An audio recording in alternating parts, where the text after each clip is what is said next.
কি করবে, এদিকে যাবে ওদিকে যাবে একটা নেকির জন্য, সকলে হয়রান থাকবে, পেরেশান থাকবে। ওই দিন ওই ব্যক্তি, যে ব্যক্তি বেশি দুরূদ পড়তো, ওই ব্যক্তি আমার সবচেয়ে কাছে হবে। তো দুরূদের এত ফজিলত। রাসূল বলেন সবচেয়ে বকিল ওই ব্যক্তি, যে ব্যক্তি আমার নাম শোনার পরে আমার উপর দুরূদ পড়ে না, ওই ব্যক্তি সবচেয়ে বকিল, সবচেয়ে কৃপণ। তো এটা গেল 2 নাম্বার। 3 নাম্বার, জিবরাইল আলাইহিস সালামের বদদুয়া। জিবরাইল আলাইহিস সালাম বললেন, যে ব্যক্তি রমজান মাস পাইল, পাওয়ার পরে নিজের গুনাহকে মাফ করাইতে পারবে না, ওই ব্যক্তি ধ্বংস।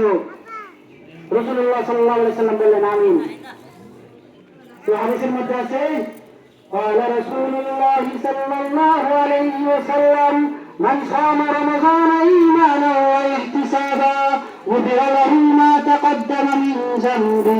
যে ব্যক্তি রমজান মাসে আল্লাহর উপর ভরসা করিয়া এবং সওয়াবের আশায় এক মাস রোজা রাখলো, বা 29 দিন যতদিন হয় তার যতদিন ওঠে এতদিন রোজা রাখলো, আল্লাহ পাক রব্বুল আলামিন তার জীবনের সমস্ত গুনাহকে মাফ করে দেন।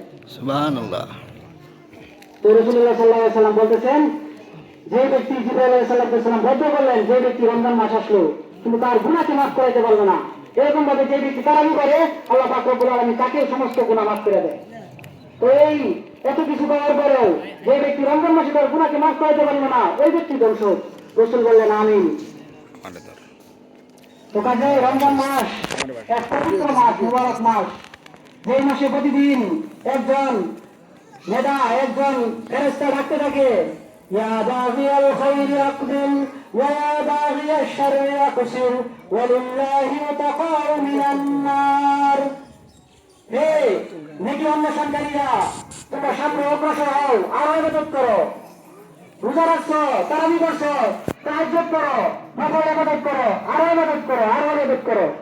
ওয়া ইয়া বাগিয়াশ শাররি আকবিল, আর যারা পাপী ছিল এতদিন, এই এক মাস পবিত্র রমজান মাস, এই মাসে বিরত থাকো, আর পাপ কাজ করিও না। কেননা আল্লাহ পাক রব্বুল আলামিন এই মাসে অগণিত হাজার হাজার মানুষকে জাহান্নাম থেকে মুক্তি করেন প্রতিদিন।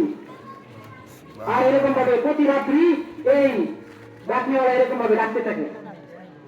তো রাসূলুল্লাহ সাল্লাল্লাহু আলাইহি ওয়াসাল্লাম বললেন, এত কিছু পাওয়ার পরেও, এত কিছু, এত ফজিলত, এত বরকতপূর্ণ মাস, এত কিছু পাওয়ার পরেও যে ব্যক্তি এই রমজান মাসে তার গুনাহকে মাফ করতে পারবে না, ওই ব্যক্তি ধ্বংস।